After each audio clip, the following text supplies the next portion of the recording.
आप सब लोग उपस्थित हैं आज का प्रथम सत्संग में, जो हम लोग घर घर घूम के करेंगे। आज से आश्रम से चालू होता है।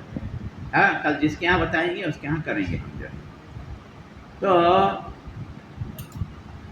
सब लोग, आप लोग गीता अच्छे से पढ़ते हो, बहुत अच्छा पारायण करते हो गीता आप लोग। तो गीता का सार को समझना जरूरी है। गीता सार क्या है, जो हमको सरल शब्द में हमको समझ में आ जाए। ठीक है। गीता गीता कहाँ से निकला हुआ है मालूम है आपको? कहाँ से आया गीता? गीता आया है महाभारत से, है ना। महाभारत नहीं होता तो गीता आता क्या? नहीं आता, है ना। तो महाभारत से गीता आया। ठीक है।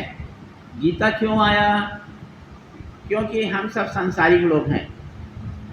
तो हमको संसार में क्या होता है, दो चीज़ होता है। दो चीज़ ये होता है कि हम एक दूसरे से संबंध में बंधे रहते हैं। जैसे माँ बेटे का संबंध, माँ बेटी का संबंध, पति पत्नी का संबंध, है ना, और बहू और सास का। ऐसा कोई भी आदमी नहीं है संसार में जो संबंध से नहीं बना हो। ठीक है ना। जिसका पिता नहीं होगा वो बोलते हैं ताऊ बोलते हैं, बड़े पिताजी बोलते हैं, है ना। तो कोई ना कोई संबंध बना ही लेता है। ठीक है। कोई भाई नहीं है, पड़ोस वाले को भाई बना लेता है। जैसे उस बताया करना कि माँ लक्ष्मी क्या कर ली, मजबूरी में अपना बलि राजा को अपना क्या कर ली, रक्षा सूत्र बांध करके उसको भाई बना ली उसको जो है। तो कोई किस्सा नहीं होता तो अपना तो दुनिया में हर व्यक्ति किसी न किसी से अपना संबंध बना लेता है। ठीक है। और उसको निभाने का कोशिश भी करता है। पर थोड़ा सा चिंतन करो, थोड़ा सा मनन करो तो हमको आखिरी में ये संबंध जो है, हम क्या सोचते हैं कि संबंध बनाने से हमको सहायता मिलेगा, है ना। संबंध बनाने से हमको सहायता मिलेगा, हमको मदद मिलेगा और हम सुखपूर्वक शांतिपूर्वक हम रह पाएंगे। अब बताओ, यदि कोई संबंध बनाने से किसी को दुख मिलता है तो संबंध बनाएगा क्या? संबंध बनाएगा? नहीं बनाएगा।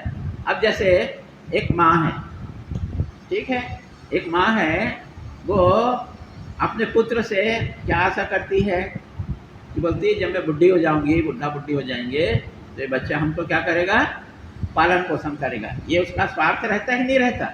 हर का स्वार्थ रहता है। दूसरा चीज कि व्यक्ति, संसारी व्यक्ति कुछ ना कुछ स्वार्थ लेके जिंदा रहता है।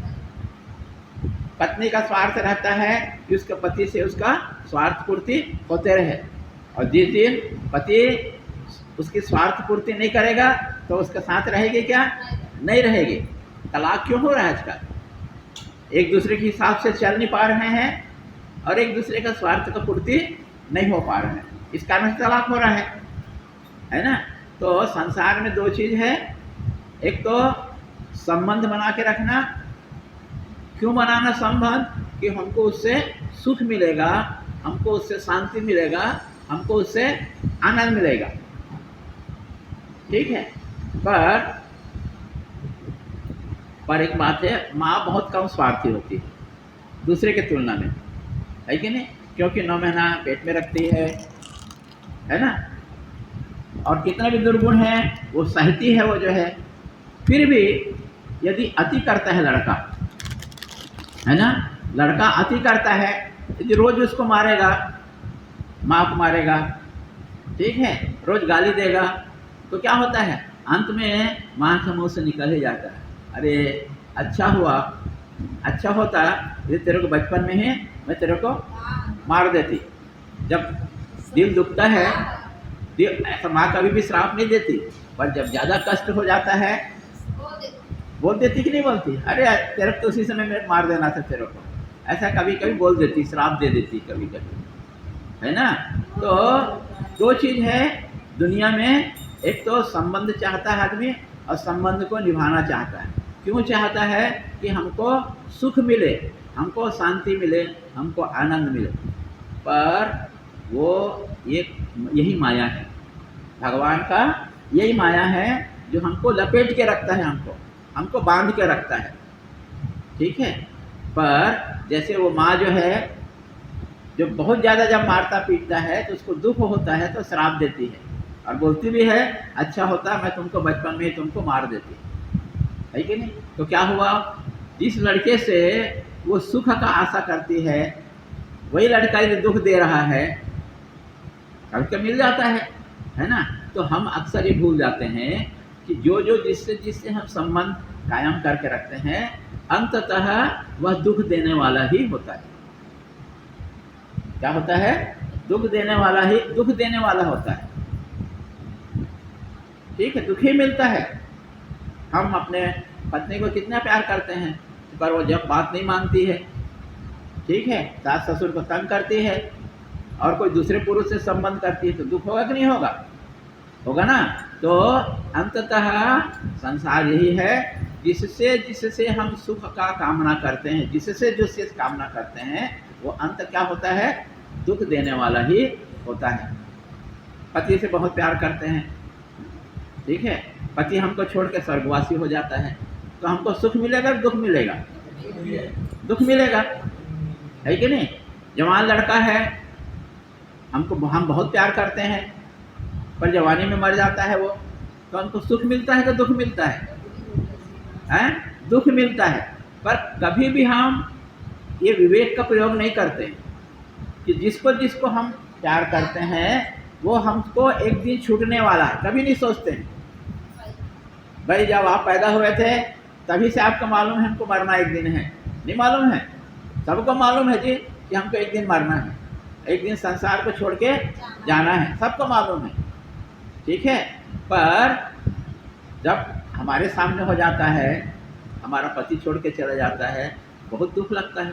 जवान बेटा छोड़ के चला जाता है, बहुत दुख लगता है कि नहीं। और जब पति पत्नी में बात नहीं बनता है, कोर्ट तक पहुंच जाता है, तलाक हो जाता है, तो वही पत्नी जो पहले एक दूसरे के बिना रह नहीं सकते थे, ठीक है, बात नहीं मानने के कारण से एक दूसरे का चेहरा देखना पसंद नहीं करते हैं, कोर्ट में भी एक दूसरे का चेहरा देखना पसंद नहीं करते हैं।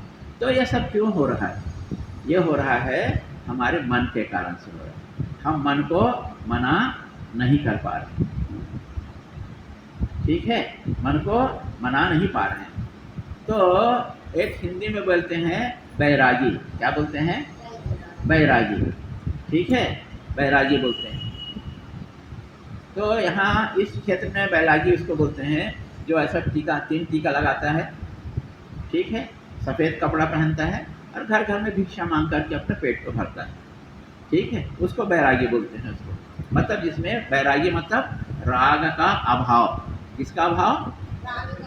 राग मतलब प्रेम, स्नेह, ठीक है, राग का अभाव। जैसे हमारे अपने लड़के से प्रेम होता है, पति से प्रेम होता है, तो उसका अभाव को बैरागी बोलते हैं। वह मतलब विपरीत, राग नहीं होना, जिसमें क्या होना? राग नहीं होना। राग मतलब प्रेम नहीं होना, ठीक है। तो हमको धीरे धीरे क्या करना है? राग को धीरे धीरे ख़त्म करना। छोड़ तो नहीं सकते हो, थोड़ा थोड़ा कम करना है, कम करना पड़ेगा। छोड़ना हमारा पूरा लक्ष्य है, पर हमको क्या करना पड़ेगा? राग को हमको ख़त्म करना पड़ेगा, ठीक है। अब जिसका पति है बहुत प्रेम करते हैं, ठीक है, अचानक ख़त्म हो जाता है तो बहुत ज़्यादा दुख होता है। दुख होता है कि नहीं होता है? तो किसके कारण होता है? ये राग के कारण, ठीक है। तो हमको क्या करना पड़ेगा?